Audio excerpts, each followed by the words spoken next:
Independente de que você acredite em coisas desse tipo ou não, você já deve ter ouvido falar de espíritos que voltaram do além para transmitir mensagens aos vivos. Pois a história que vamos contar a seguir, postada originalmente pelo pessoal do site Mental Floss, não só se refere a um fantasma que parece ter retornado do mundo dos mortos, como supostamente teria ajudado a desvendar o próprio assassinato. A história aconteceu em 1897, e tudo teve início depois que Dona Elva Shui, esposa de um homem chamado Erasmus Shui, chamado de Edvard pelos conhecidos, um ferreiro de Greenbrier, em West Virginia, foi encontrada morta. Shui mandou o filho de um vizinho até a sua casa para perguntar à Zona se ela precisava de algo do mercado, quando o menino descobriu o corpo ao pé da escada da residência. Desmaio fatal. Casa do casal Shui. A pobre mulher estava no chão com as pernas esticadas, um dos braços estendido ao lado do corpo e o outro sobre o peito, e sua cabeça se encontrava levemente inclinada para um dos lados. O garoto chegou a pensar que Zona estava dormindo antes de se dar conta de que ela estava morta e, aterrorizado, saiu correndo em busca de sua mãe.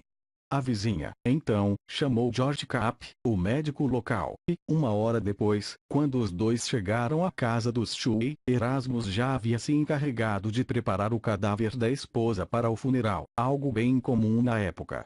Ele vestiu Zona com um vestido de gola alta e firme, cobriu seu rosto com um véu e permaneceu todo o tempo chorando com a cabeça da mulher nos braços enquanto o médico tentava determinar a causa da morte.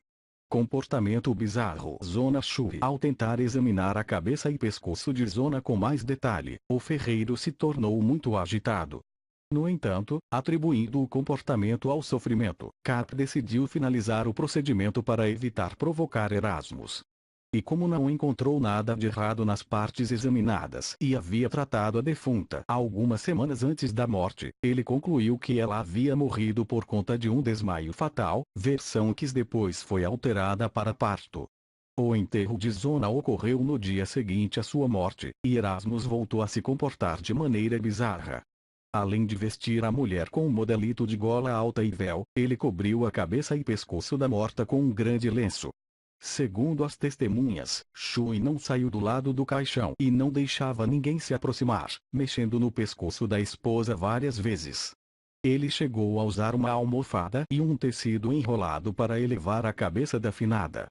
Embora a maioria dos presentes tenha atribuído as esquisitices de Shui à dor de ter perdido a esposa, a mãe de Zona estava convencida de que havia o dedo do genro nessa história. Foi então que a mulher começou a rezar diariamente pedindo que a filha voltasse dos mortos para lhe contar a verdade. E não é que Zona atendeu aos pedidos da mãe. Assombração. Mary Jane Easter. De acordo com Mary Jane Easter, a mãe de Zona, a filha apareceu para ela em sonhos e contou o que havia acontecido, revelando que Shui era um marido abusivo e que uma noite teve um ataque de fúria e quebrou seu pescoço. Mary então conseguiu convencer o procurador de Greenbrier a reabrir o caso e pedir uma autópsia completa no corpo de Zona, que revelou que a causa da morte não havia sido nenhum desmaio ou parto. O exame mostrou que existiam marcas de dedos no pescoço de Zona, indicando que ela havia sido estrangulada, e um deslocamento entre a primeira e a segunda vértebra. Além disso, a traqueia estava esmagada e havia ligamentos rompidos.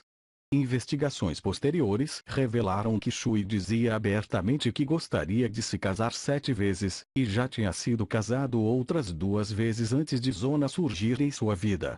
A primeira esposa contou que o ex-marido era extremamente violento, e a segunda morreu misteriosamente apenas 8 meses após o casamento. Pouco tempo depois Shui se uniu a Zona em matrimônio. O ferreiro foi levado a julgamento e seu advogado tentou ridicularizar a mãe da morta durante o interrogatório, mas a tática não deu certo. A mulher se manteve firme e as testemunhas devem ter acreditado nela, pois Shui foi considerado culpado de assassinato e condenado à prisão perpétua. E aí, o que você achou da história? Já a conhecia? Você acredita nesse tipo de coisa?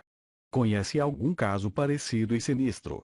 Não deixe de compartilhar com a gente nos comentários.